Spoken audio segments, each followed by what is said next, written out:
CBS Sports Radio 1270. Your homes for the NFL on Westwood One. The Tennessee Titans host the Indianapolis Colts. Thursday night football. Pre-game at 8 on 97.1 The Ticket. It is my favorite music of the week. The greatest music of all time. Better than the Beatles, better than the Rolling Stones. Not quite better than Bruce, but it means it's time for the Wide Nine. The moderator, the one, the only, Tom Milliken. All right, well, let's hope I get through this because I just had a sneezing conniption. Okay. And I don't know if I'm going to go away. My allergies are going insane with this weather change, but let's give it a try. So Michigan lost by less than Michigan State, so we're going to start with Michigan. I contend that Don Brown's defense, his style can no longer work. The aggressiveness cannot work in college football because offenses are way too good. Do you agree with that assessment? To a certain extent, yes, but you have to be able to rush the quarterback. If you can rush the quarterback, you can play any defense, and they haven't been able to rush the quarterback successfully. But when they play high-level teams like Ohio State, it's very difficult for them to play that type of defense. It's difficult to play that type of defense if you can't score with those type of offenses. So I contend that you can play a version of it as a whole. No, I disagree that you can't anymore, but you've got to be able to play complementary football. And with these high-scoring offenses, it's more important that you look at Alabama, look at Nick Saban, look how they've adjusted. You've got to be able to score with these other teams as well. All right, Jim Harbaugh is under siege, and I think it's rightfully so. His contract is up after next year, and it's unimaginable to see him coaching as a lame duck. I want you both to predict how this is going to evolve over the next several months.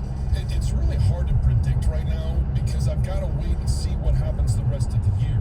What does this week look like against Wisconsin? What does it look like against Penn State? I know Penn State is 0-3, and there was rumors that they might bench their quarterback, Sean Clifford. But it really comes down to the Ohio State game. If he can beat Ohio State, then yes, I see him being around and even getting an extension. Here's what's going to happen, because you asked us to predict. I'm going to predict. They're going to end up 3-5. They're going to get killed by the Buckeyes. He will resign before the last game, which is the crossover week 9. Wow. That's good. The prediction, that's what you're asking for. You're predicting that Jim Harbaugh won't be the coach of the Michigan Wolverines in about 35 days. That's what I'm predicting. Holy crap. Well, that'll be fun. That'll give us something to talk about. Michigan State got rocked on Saturday in Iowa City. MSU is 1-2. Michigan is 1-2. And as John mentioned with Penn State, they're 0-3. Who will finish last in the Big Ten East? It's a great question.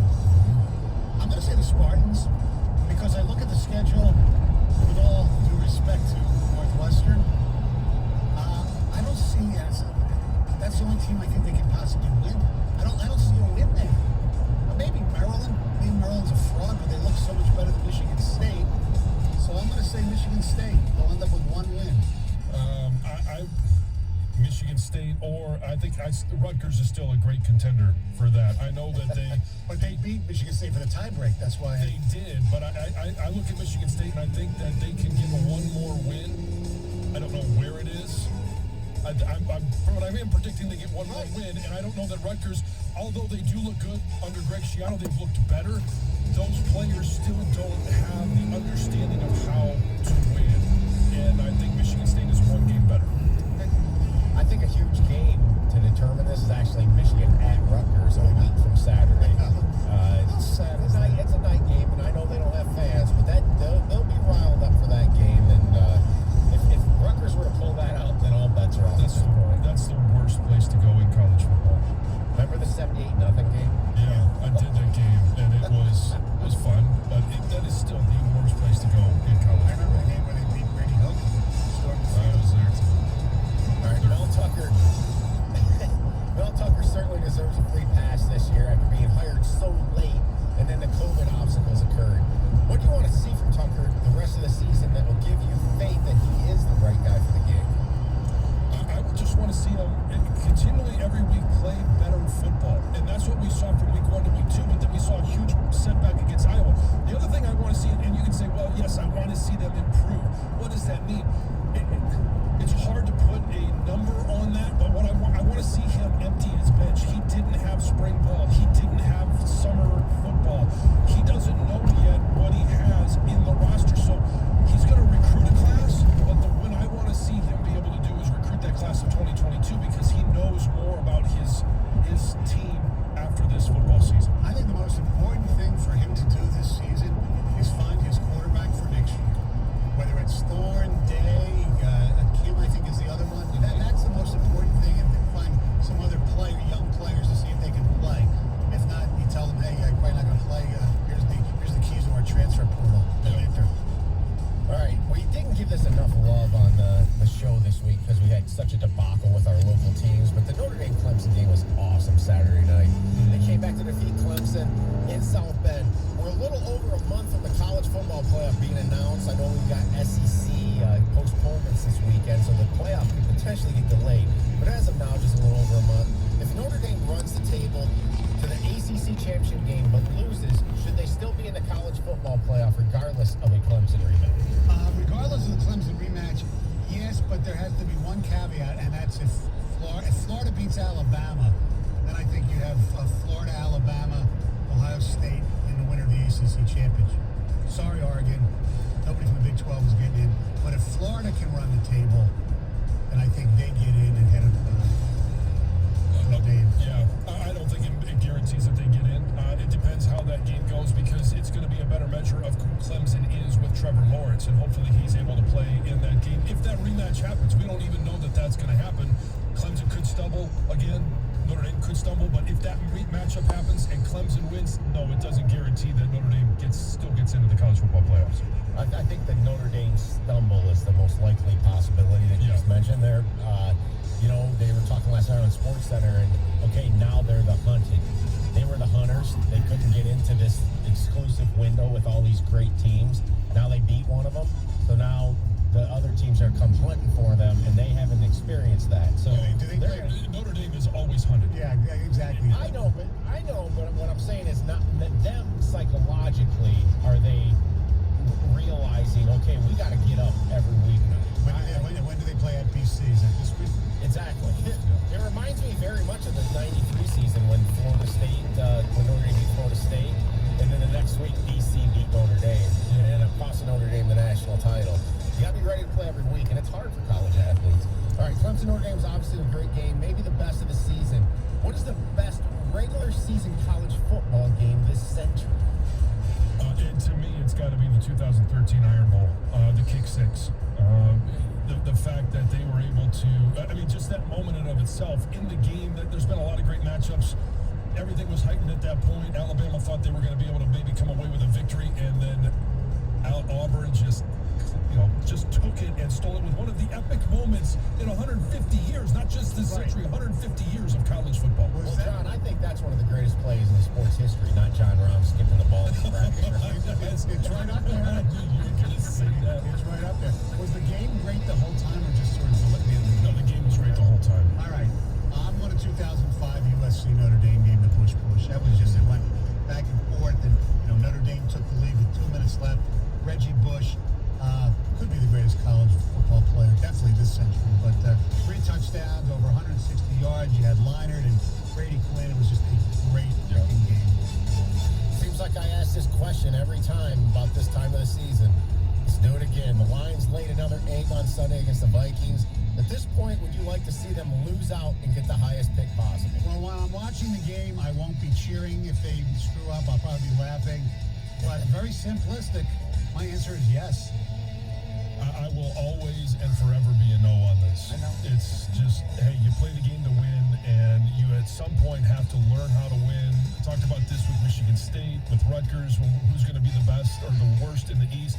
You've still got to find a way to learn to win, and the Lions have to learn how to win. And honestly, unless you are going to get the number 1 or number 2 pick this year, I don't know that there's a big difference between 4 and 10 or 11. You're still going to get a really good player. You'll probably get a really good corner. We'll cover that later. All right, most Lions fans had an eye on Tua on Sunday. The Tua-Kyler Murray matchup definitely delivered. What has been the best NFL game of the season? I'm going to go with You could go with two that happened last week, and you guys know what I think about Justin Herbert. I thought that was a great game, but I'm going to go with Pittsburgh and Dallas. You know, Pittsburgh is trying to keep that undefeated record going. Dallas is in the worst division in football, but they found a way with Gilbert to get a lead going into the fourth quarter. But Pittsburgh showed why they're champs. 15 points in the fourth quarter to come back to win that game.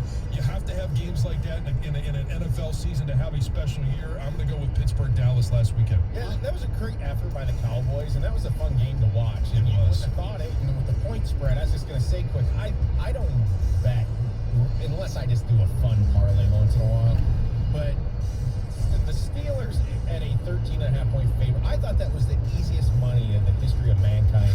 That you take the Cowboys. It's just classic NFL, man. It is hard every week, and to try to win by 2 touchdowns just wasn't going to happen. I thought the Jets getting points at home was an easy game too, and they covered even though they lost. Mine's the Seahawks-Cardinals game. The Cardinals won in overtime. Wilson had 3 touchdown passes. He did a couple picks. Kyler Murray also had 3 touchdowns. They both threw for over 365 yards. That was a great game. Gonzalez wins it in overtime with the field goal. All right, the 8-0 Steelers and the 8-1 Chiefs appear to be the class of the AFC. Give me another AFC team that could appear in the Super Bowl besides those two. I think the only one left really is the Ravens. Lamar Jackson has definitely not had a great year like he had last year, but their defense is still really, really good. And depending on weather conditions, even though we'll be in Kansas City, you never know. I wouldn't think they'd be the favorite, but you look at the other teams in that AFC, I think they're the only one you can even think of. I think Tennessee could get hot and make a run at the Super Bowl. They could get to the end of the year. They go into the playoffs playing Jacksonville, the Lions, the Packers, and the Texans. 3 out of those 4 should be wins for them. They should have good momentum going into the playoffs. And with Derrick Henry, anything is possible. I'll give you a long shot just for the heck of it. What about the Raiders? They're playing really good. Because they can run the ball and control the clock.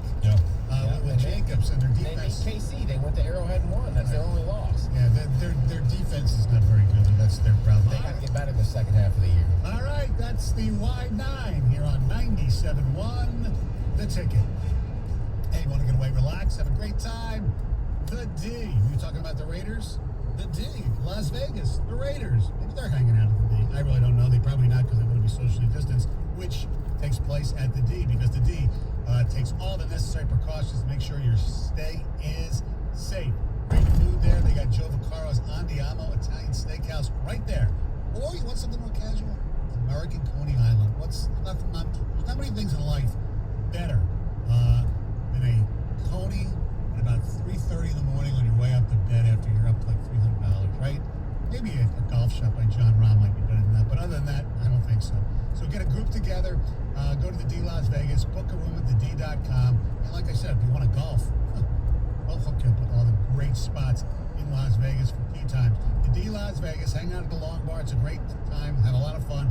The D Las Vegas, your home, Detroit sports in Las Vegas.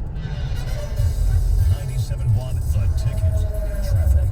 From the WWJ AM 950 Traffic Center, this report brought to you by Comcast Business. 94 eastbound traffic volume starting to build as drivers are heading into the work zone from Huron Street to Belleville Road. Same thing goes for 696 westbound traffic between 94 and Gratiot Avenue. When the unexpected comes calling, bounce forward with Comcast Business. Bounce forward fast with internet speeds of up to a gig. And bounce forward with the flexibility to update your bandwidth in just a few clicks. To learn more, go to ComcastBusiness.com. I'm Michelle Pena with traffic. Michigan football hosts Wisconsin. Pre-game Saturday at 6:30. Kickoff at 7:30 on 97.1 The Ticket. This Radio.com Sports Minute is brought to you by Northville Lumber.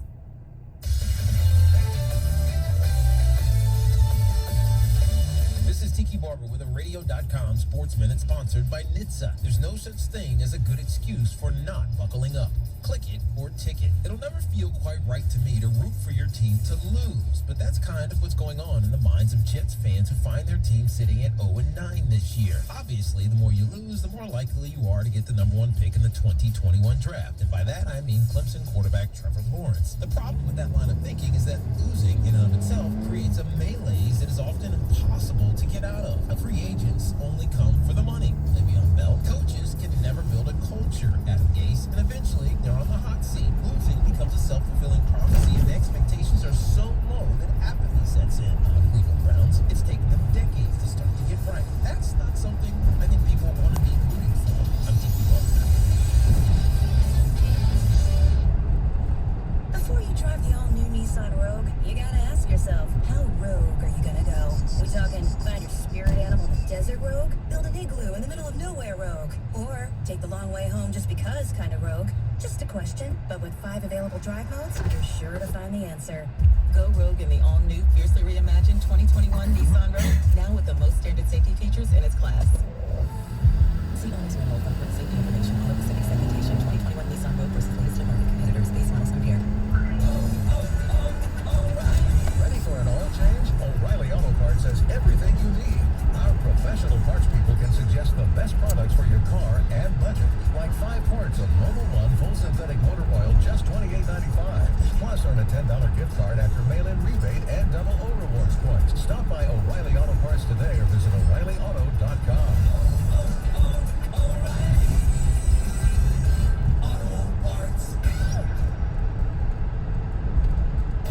This isn't the start. Before I got here, I started training. And before that, I did something to my back. But my first move was Athletico Physical Therapy. That's where I'd eventually end up. So why not start there? I mean, my therapist immediately found the source of my pain. These are the same physical therapists who work with elite marathon runners. So soon, I was back to running, but without pain. You got this. It all starts at Athletico. Schedule your free assessment at athletico.com. Hey, it's Mojo here. Ford's commitment to breast cancer has been driving action for years, and Ford celebrates those powering the fight against breast cancer right here in Detroit. Here's Karen McDonald, founder of Wrapped in Love, creating fashionable and functional clothing and accessories for cancer patients, delivering both style and dignity every day. Wrapped in Love was inspired by my mom. I made her a wrap during her illness, and I saw the difference that it made in her overall self-esteem. And I decided then that I wanted to continue to do that for others as well. I get my inspiration from the cancer patients and survivors as they share their needs for comfortable and stylish headwear for hair loss or chemo-port accessible clothing. There's been a number of patients and caregivers that have contacted me to say that it made such a difference both on the inside and on the out. Ford, built for Detroit, built for America. This is time that matters. A window of time to help protect the ones you love. Your preteen benefits from staying up to date with their well visits. This is your window of protection. Schedule their well visit now. Brought to you by Merck. Listen to 97.1 The Ticket on your smart speaker. Just ask it to play 97.1 The Ticket. Powered by Dell Technologies. Call 877-ASK-DELL. The only way you can take 97.1 The Ticket with you is the radio.com app. Download it today. Listen to us anytime, anywhere.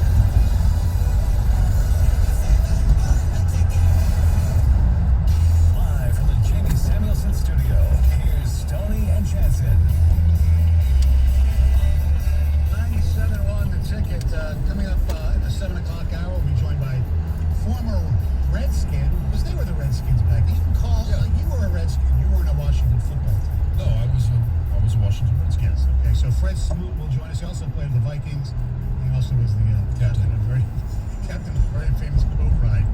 Also the best number 57 in Detroit sports history. By the way, I do want to mention, I saw this, I thought it was kind of interesting. Not to get too into it, but a week from today is the NBA draft. And we've seen a lot of mock drafts, but CBS Sports has the Pistons trading up to the number 1 pick and taking LaMelo Ball. Wow. Come on. Movers and shakers. Get a LeVar Ball on the show every once in a while. Hopefully you come in. Oh my Lord. Well, I don't think we'd let him in. We don't let anybody in because of COVID. Anyway, speaking of drafts, the Lions we believe, screwed up when they took Jeff Okudah with the third pick, not taking a quarterback and Tua. So we were wondering if they had the draft redone right now, halfway through the season. Yeah, we've got a good sample size. Who would the top 10 be?